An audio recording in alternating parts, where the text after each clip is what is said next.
essa questão de os pais negligenciarem o que o filho está fazendo, ignorarem aquilo que ele está consumindo na internet, nas redes sociais, enfim, isso tem um nome, que é abandono digital.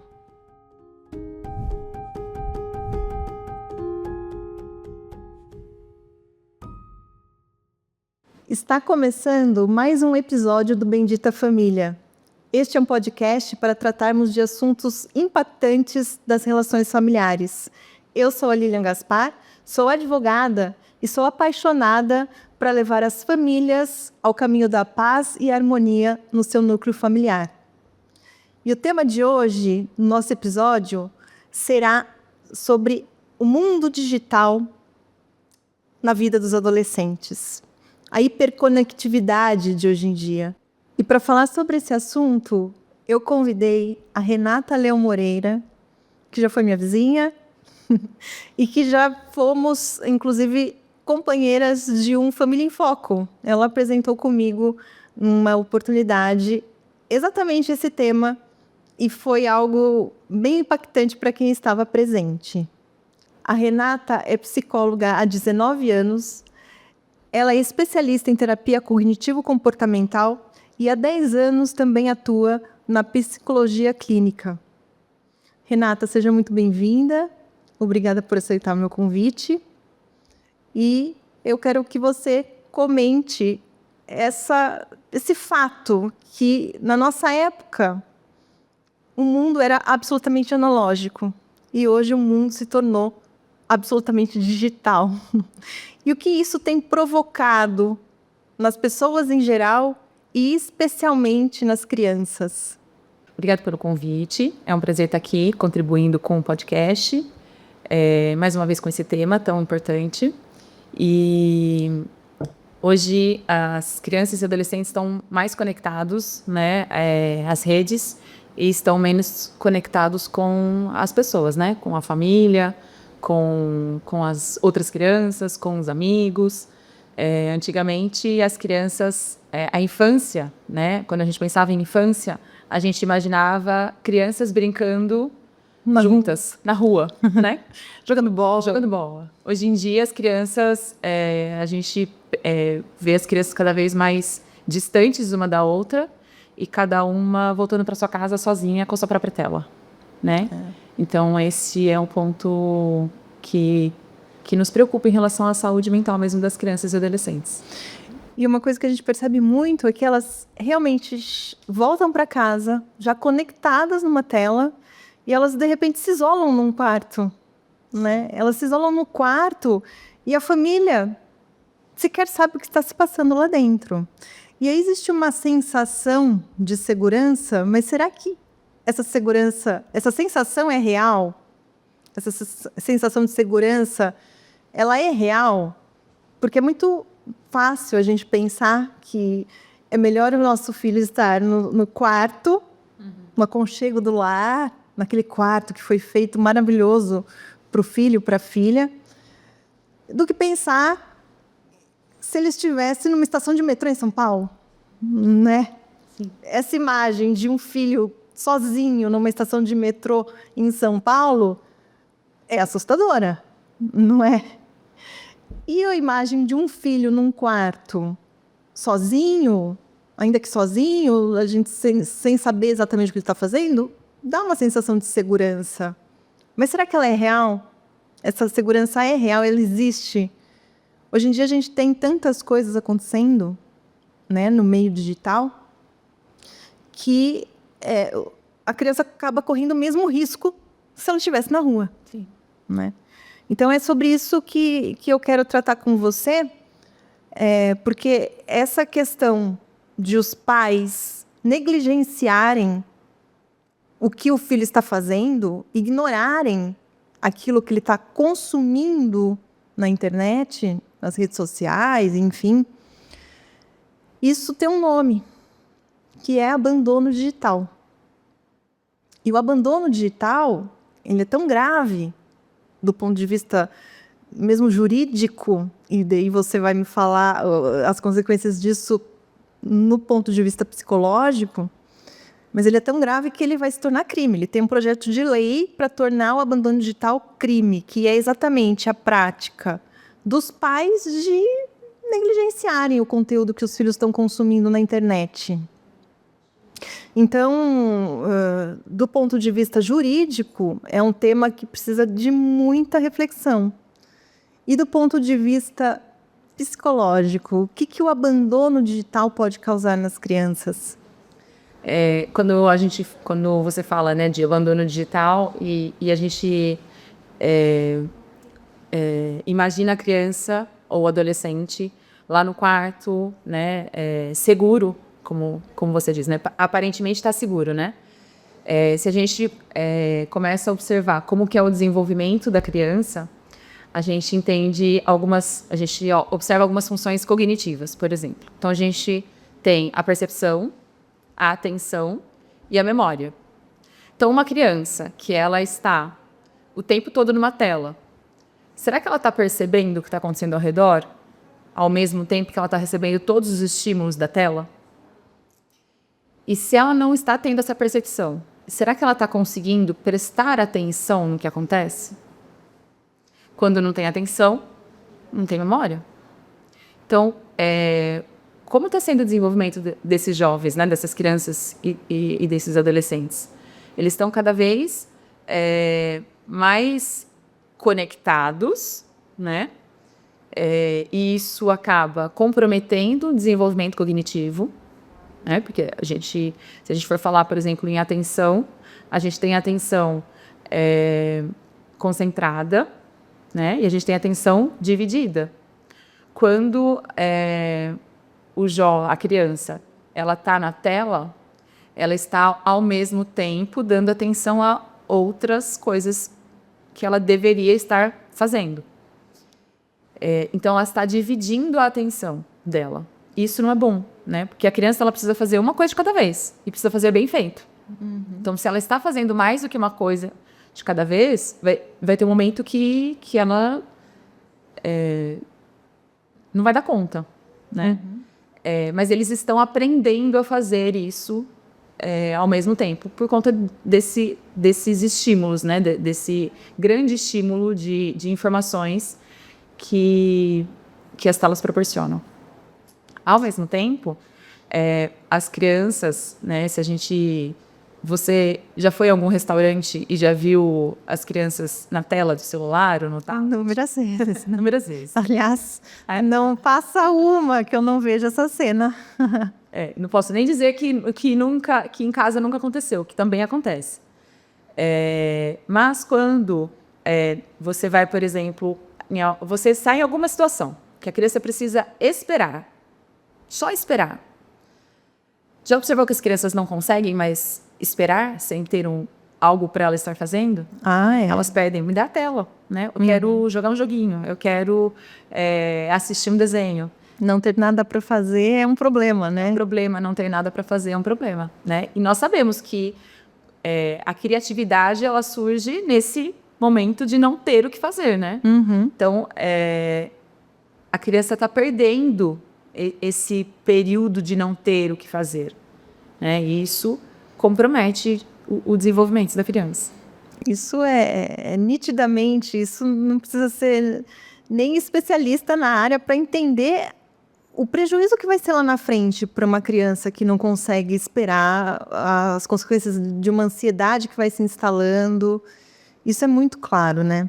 E do ponto de vista jurídico, os pais permitirem essa situação é algo muito grave, porque os pais eles são responsáveis por todas as esferas da vida da criança. Eles devem conduzir questões de saúde, o desenvolvimento, garantir o pleno desenvolvimento físico, psicológico, emocional.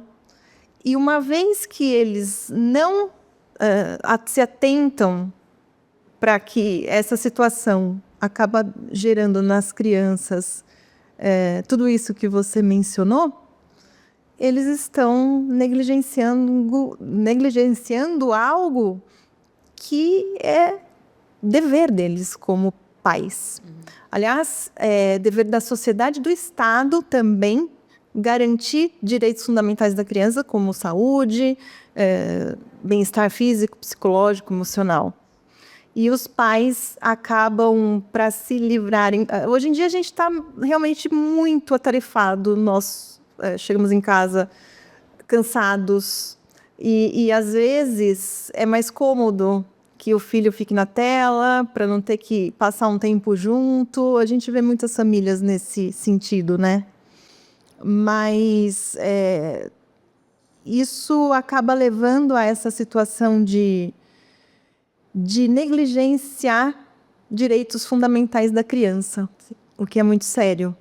E no direito, a gente tem um princípio que chama melhor interesse do menor. Os interesses do menor devem ser garantidos acima de tudo, em qualquer circunstância. Então, como que os pais, eles equilibram essa questão de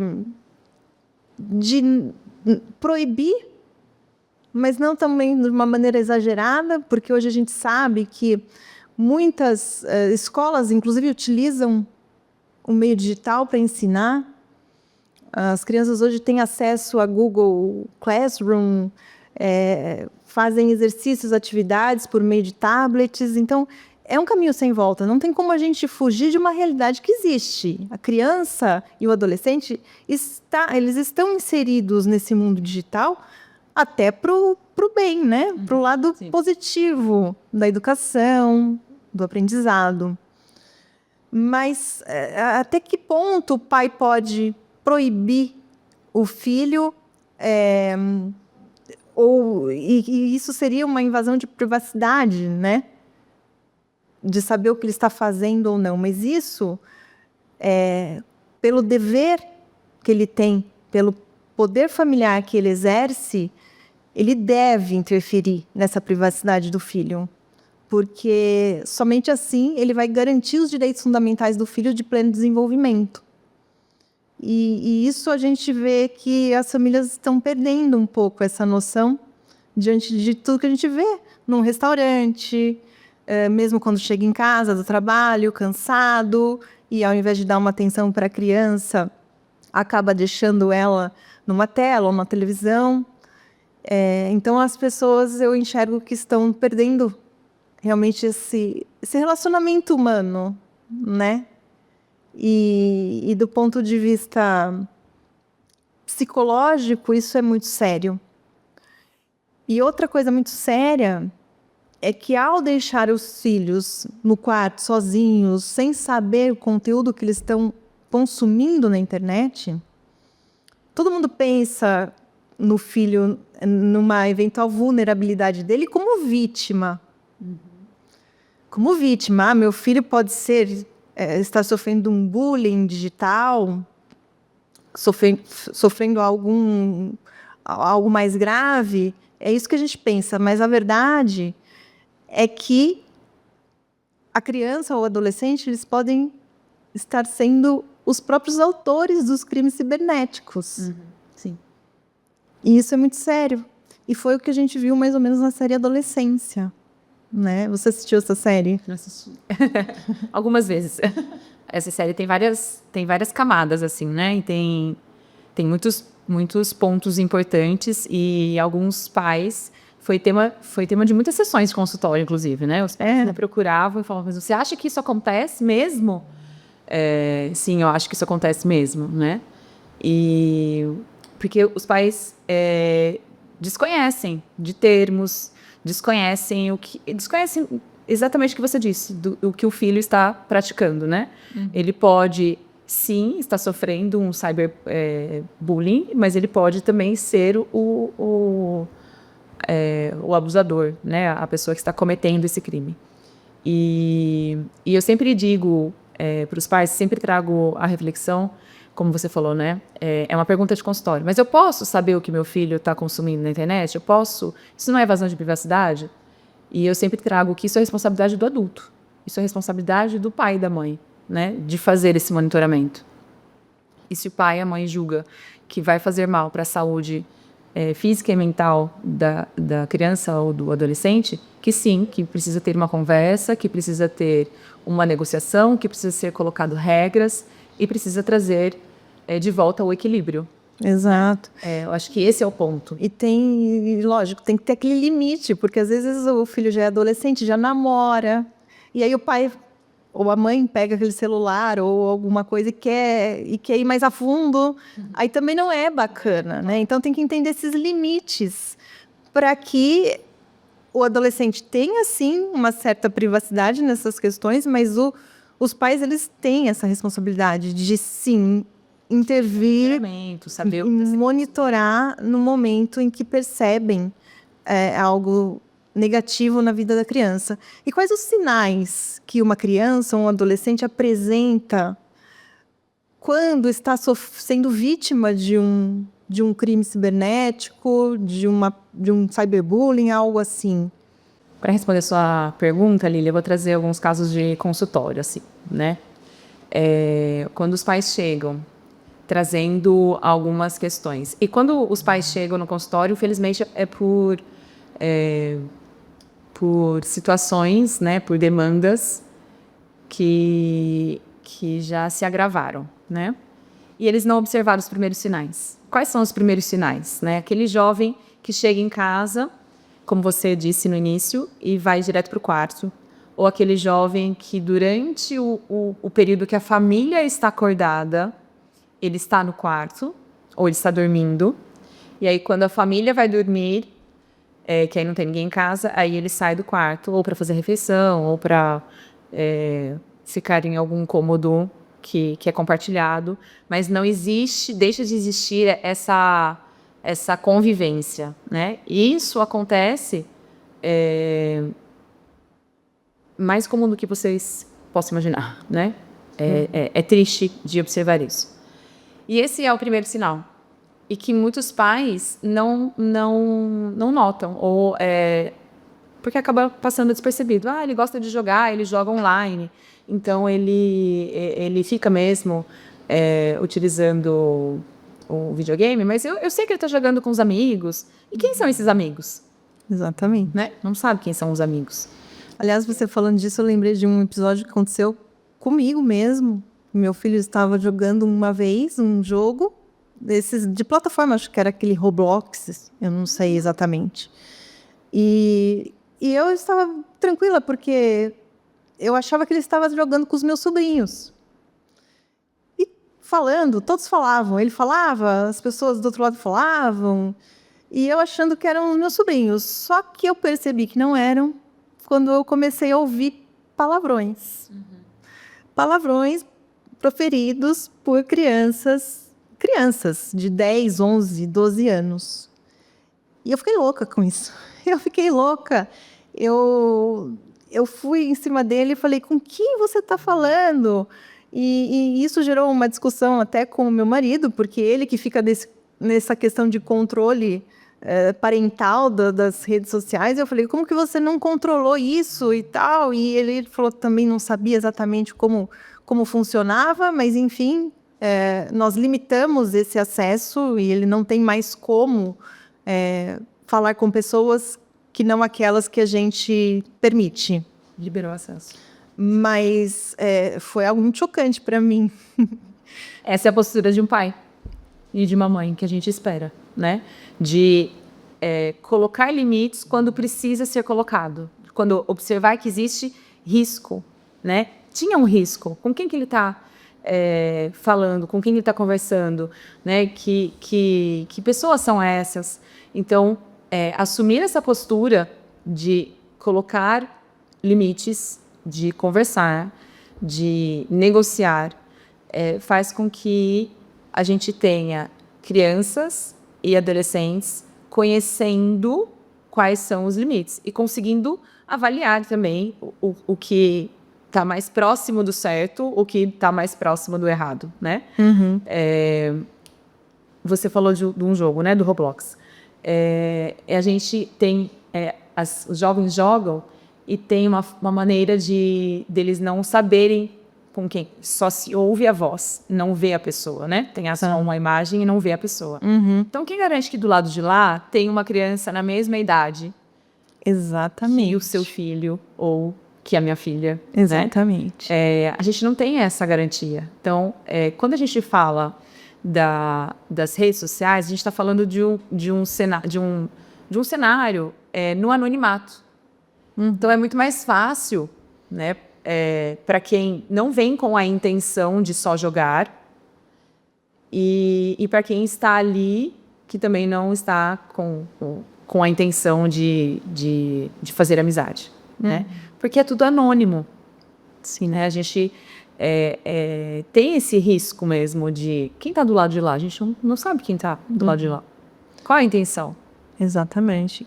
E aí surgem assuntos que infelizmente a gente só tem conhecimento quando já está em uma outra esfera, né? Quando essa criança já adoeceu, quando a gente já tem sintomas de ansiedade, quando a gente já tem sintomas de depressão, quando ela já tem pensamentos de tirar a própria vida.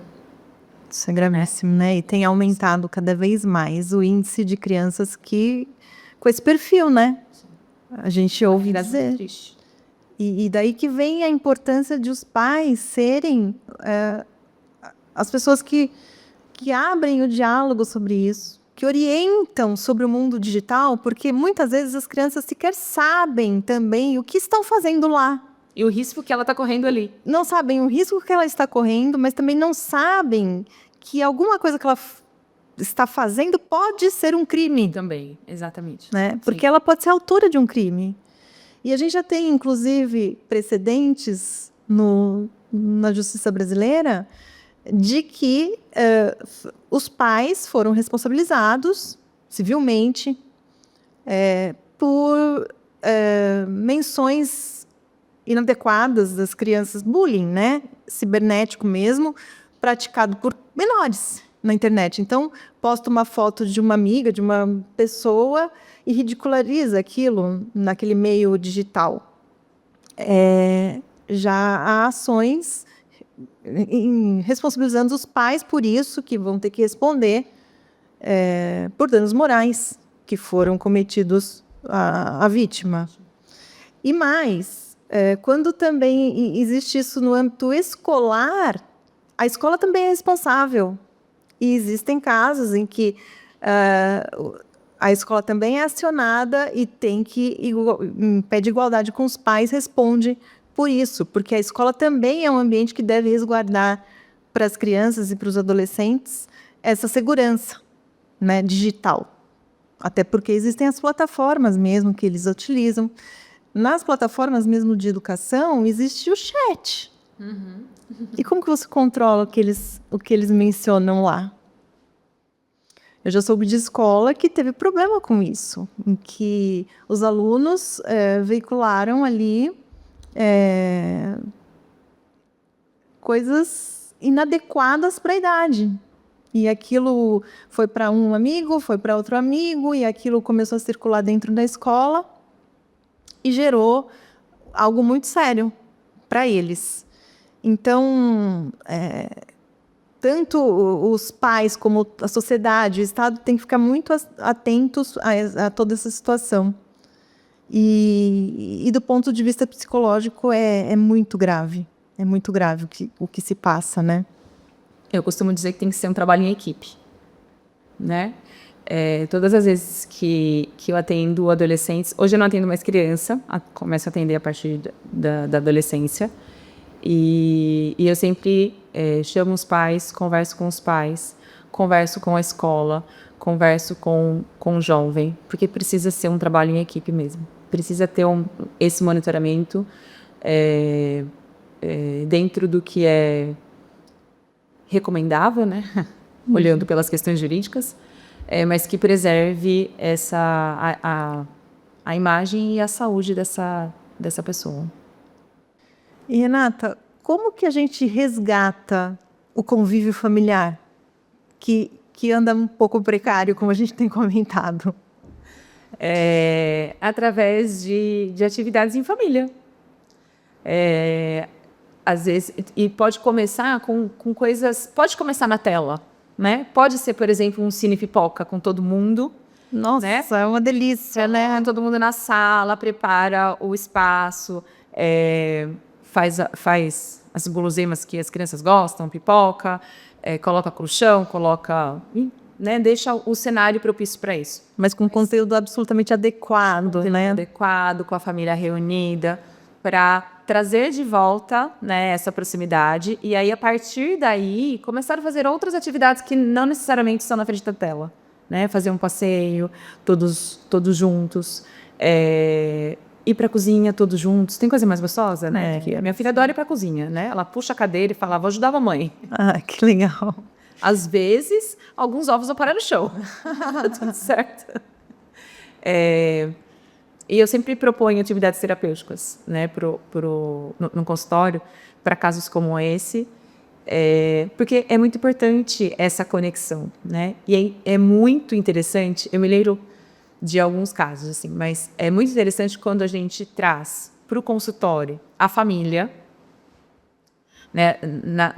No formato que for, o pai ou a mãe, uma criança, ou às vezes 2 crianças, e a gente traz a família para a gente construir junto com essa família rotinas que sejam saudáveis para eles. E rotina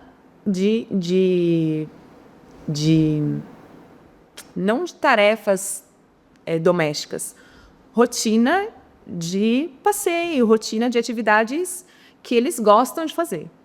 E eu me lembro uma vez que um adolescente menino, ele disse que ele adorava cozinhar. Mas que ele tinha receio de que se ele fosse para a cozinha, e o que iam dizer sobre ele, porque ele era menino. Sim.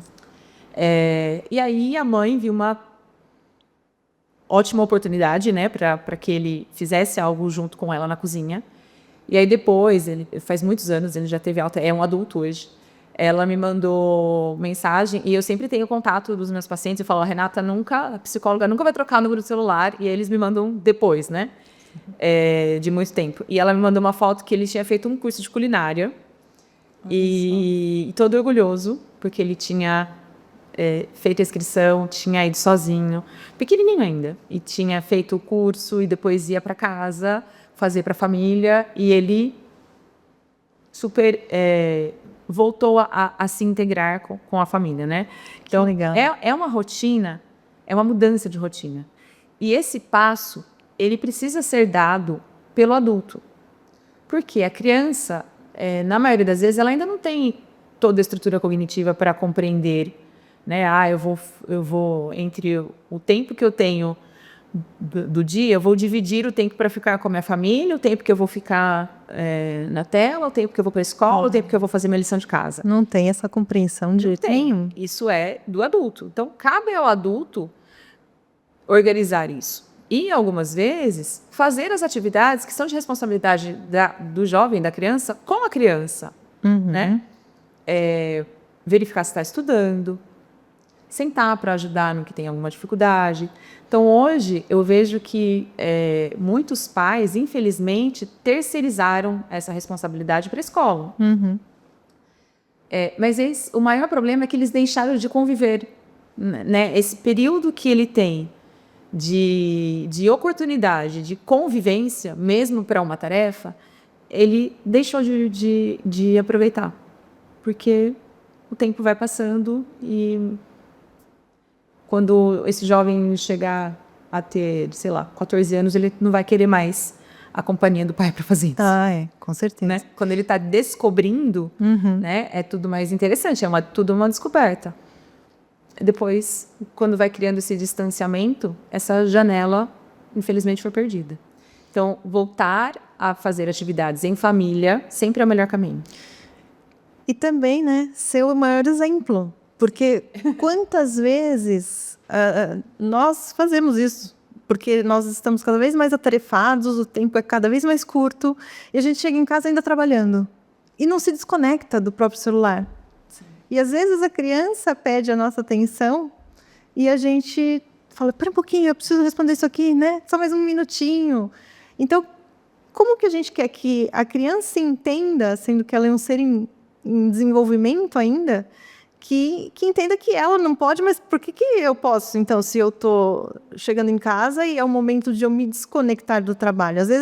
Muitas vezes, os pais, eles têm essa prática por conta do trabalho mesmo, não porque estão fazendo outra coisa, algo banal, né? Ou vendo rede social e tal. Às vezes está trabalhando mesmo, mas precisa ter esse limite, né? Fechar a chavinha e mudar o foco para estar ali presente mesmo em família, né?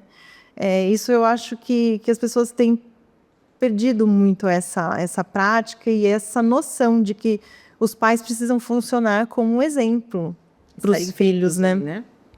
Lá em casa, por exemplo, para tirar o Vitor de jogos, de internet, enfim, de videogame, nós fazemos essa questão da cozinha, porque o meu marido adora cozinhar, então funciona muito bem. A minha participação é dando um apoio moral para eles, eu fico só conversando, só falando o que eu gosto, o que eu não gosto, mas é ótimo, são momentos maravilhosos e a gente joga jogos de tabuleiro também. E isso, a gente pensa que a criança não vai se interessar por essas coisas, mas eles se interessam, especialmente quando eles percebem que nós, pais, estamos ali para compartilhar o tempo, né? O nosso tempo é muito precioso e as crianças, parece que elas percebem, né? Que quando a gente doa o nosso tempo a elas ficam... É outra realidade na vida delas, né? Então, a falta dessa conexão acaba gerando consequências muito prejudiciais no futuro da criança. Te ouvindo falar sobre os jogos, quando a gente fala de atendimento infantil, né, a gente sempre tem um tempo no final da sessão que a gente deixa livre para que ele escolha o que fazer, né? E eles adoram jogos, né? A maioria gosta de jogos. E jogos de tabuleiro.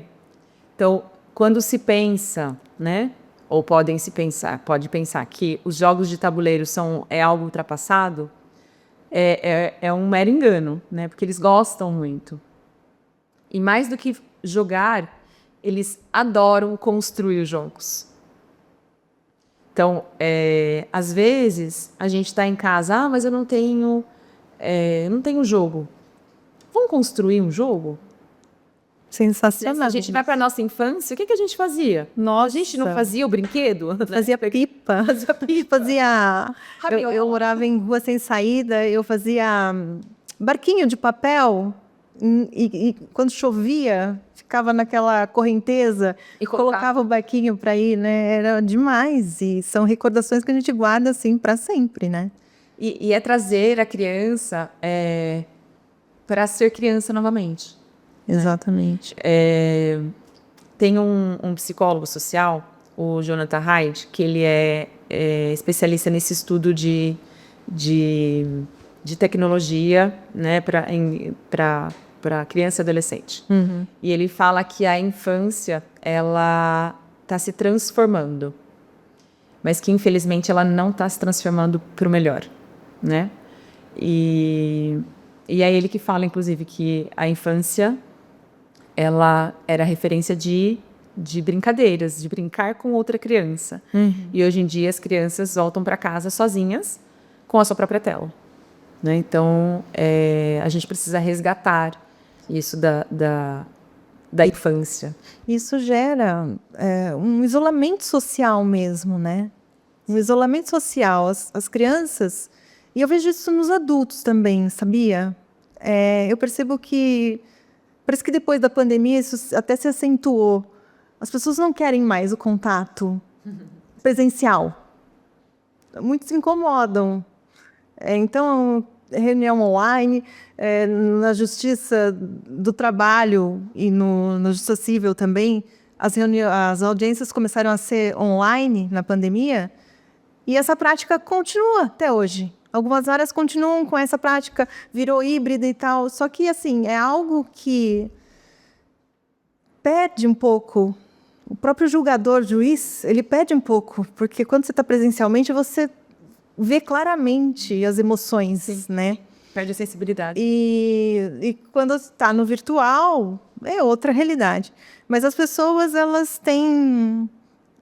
Eu acredito, né, que seja por esse mundo que se instalou, elas não querem mais esse contato presencial, elas preferem sempre o online. Se pensa que tem que ir num evento com muita gente, já fala, meu Deus. E imagine essas crianças já crescendo dessa forma. Como que vai ser no futuro o convívio? As relações humanas mesmo. Você já pensou sobre isso? A gente está perdendo muito, né? O Hyde, ele compara, em um dos gráficos que ele faz, ele compara esse isolamento, esse distanciamento, na verdade, ele compara esse distanciamento que está acontecendo por conta das redes sociais, ele compara em uma das curvas da pandemia, inclusive. Ah, é? Né? De tão grave que é. Uhum. E ao mesmo tempo, é injusto, né? Porque o consumo do TikTok, do Instagram, né? Ele é injusto com o que a gente tem para oferecer, né? É injusto não, ele é desleal. Uhum. Porque é um consumo... A criança não terminou de assistir um vídeo, ela já está consumindo outro e ela já procurando outro. E é infindável, assim, né? E eles perdem a noção do tempo. Perdem a noção do tempo, mas ao mesmo tempo eles não conseguem assistir um vídeo muito longo. Não, né? Precisa... É uma coisa muito louca que acontece. É esse comprometimento da atenção que a gente disse que é tão prejudicial, né? Que é o risco no desenvolvimento. Lá na frente é o que a gente vai ter de prejuízo. E aí o rendimento escolar, pais sendo chamados para... Trabalho sendo feitos por IA. Exatamente. E aí não se registra mais, né? Não tem mais memória, né? Qualquer dúvida que a gente tem ou que as crianças possam ter, perguntam para o Google, para a Alexa, né?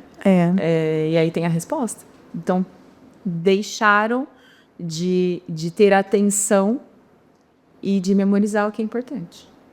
É uma pena. É uma pena que a sociedade esteja caminhando. E é um problema mundial que se instalou em relação a isso, né? Não é um problema do Brasil. É um problema e é uma preocupação mundial em relação a esse assunto, que é muito grave e que os pais têm que tomar consciência que o abandono digital é algo muito sério e que vai virar crime.